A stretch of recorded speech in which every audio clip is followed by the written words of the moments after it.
ऐसा काम नहीं, वो ऐसा वर्क नहीं जो आप चाहे वो कर ना पाए। सबसे पहले आपका इरादा होनी चाहिए बुलंद। अगर आपके पास होगी स्ट्रक्चर, अगर आपके पास होंगे वर्ड्स, इट मींस कहा गया है कि words and structures are the pillar of a sentence.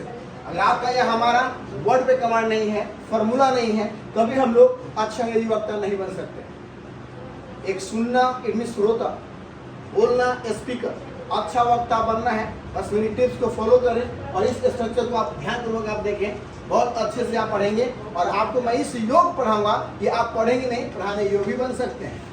तो अब यह स्टार्ट करते हैं। हम स्टार्ट के यूज ऑफ किन टू का प्रयोग हम कहाँ और कैसे करते हैं। तो एक्साइटेड, थोड़ी देर पहले मैंने आप लोगों को बताया था कि जब हम किसी से मिलने के लिए इच्छुक रहते हैं, एक्साइटेड रहते हैं, इस सेंस में हम एक्साइटेड का प्रयोग ना करके किन टू का प्रयोग करते हैं। क्रिया का पहचान हम हमेशा वाक्य के अंत में करते हैं। जिस हिंदी वाक्य के अंत में उत्सुक है या उतावला है आदि लगा रहे, तो वहां पर हम हेल्पिंग वर्ब के बाद इज एम आर के बाद किन टू का प्रयोग करेंगे। एक बात सदैव याद रखिएगा, एक बार मेरा सदैव याद रखिएगा कि अगर हेल्पिंग वर्ब के बाद और इज एम आर के बाद अगर टू आ जाए, तो उस टू के बाद जब वर्ब की बात होगी, जब मेन वर्ब का चर्चा करेंगे, तो उस चर्चा के साथ हम हमेशा वर्ब का पहला फॉर्म का प्रयोग करेंगे। बट हाउ, लेकिन कैसे?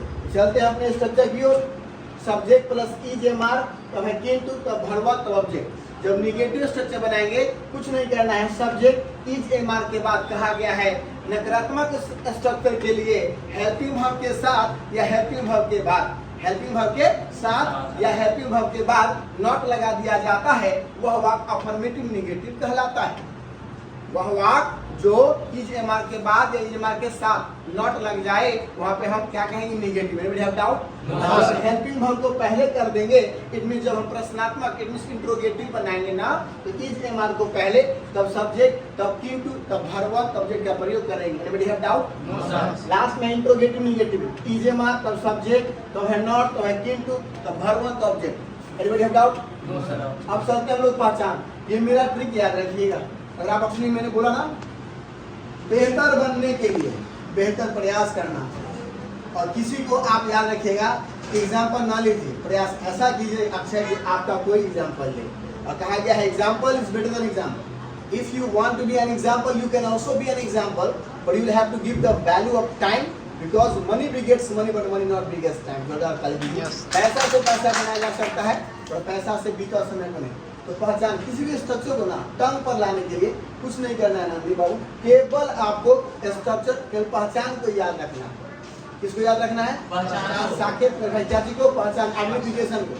तो जिस हिंदी वाक्य क्रिया के अंत में उत्सुक है या उतावला है आदि लगा रहेगा, तो हम यह समझेंगे basic structure, no test, no voice, no noise, only this is the belongs to only spoken language structure. तो अब आते हैं नोट। जो भी दुनिया में कोई काम करे, आई, वी, यू, दे और नेम्स, तो उसके साथ एक रॉडिंग को सब्जेक्ट। कभी भी मैं आपसे पूछता हूँ, आई के साथ कभी इसका प्रयोग होता है क्या? वी के साथ एम का प्रयोग कभी होता है क्या? नेवर। इट मींस कहा गया है according to subject we have to use helping verb. कर्ता के अनुसार हमें हेल्पिंग वर्ब का प्रयोग करना चाहिए। ठीक है, अब ये सभी के साथ हम क्या करते हैं? किन टू का प्रयोग करते हैं। ये हो गया सब्जेक्ट, हेल्पिंग वर्ब, किन टू। अब आते हैं एग्जाम्पल की ओर। एग्जाम्पल की ओर आता है, कहा गया मेरा एक फेवरेट फार्मूला है और मेरा स्लोगन है कि फार्मूला से अगर मिलता है, स्ट्रक्चर से हमारा वाक्य मिलता है, तो हमारा स्ट्रक्चर सही है, गलत आपका वाक्य सही है। स्ट्रक्चर के द्वारा ही हम अपने वाक्य को सही कर सकते हैं। अगर आप स्ट्रक्चर पर कमांड नहीं है, तो आपका वाक्य कभी सही नहीं है। हम राइट रॉन्ग? तो एग्जांपल है, मैं अंग्रेजी सीखने के लिए उत्सुक हूँ। क्या करूँ? मैं अंग्रेजी सीखने के लिए उत्सुक हूँ।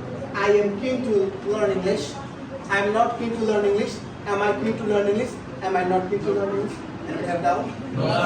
तो इस स्ट्रक्चर को क्या करना है? घर पे अभ्यास कीजिए, प्रैक्टिस कीजिए। और ऐसे कहा भी गया है, practice makes a man perfect. अगर बेहतर बनना है, आप प्रैक्टिस करो, मोर मोर मेरे प्रैक्टिस कीजिए आप, और मेरे प्रैक्टिस के बाद आप बन सकते हैं स्पोकन के बादशाह राठौर सर के साथ। थैंक यू, धन्यवाद।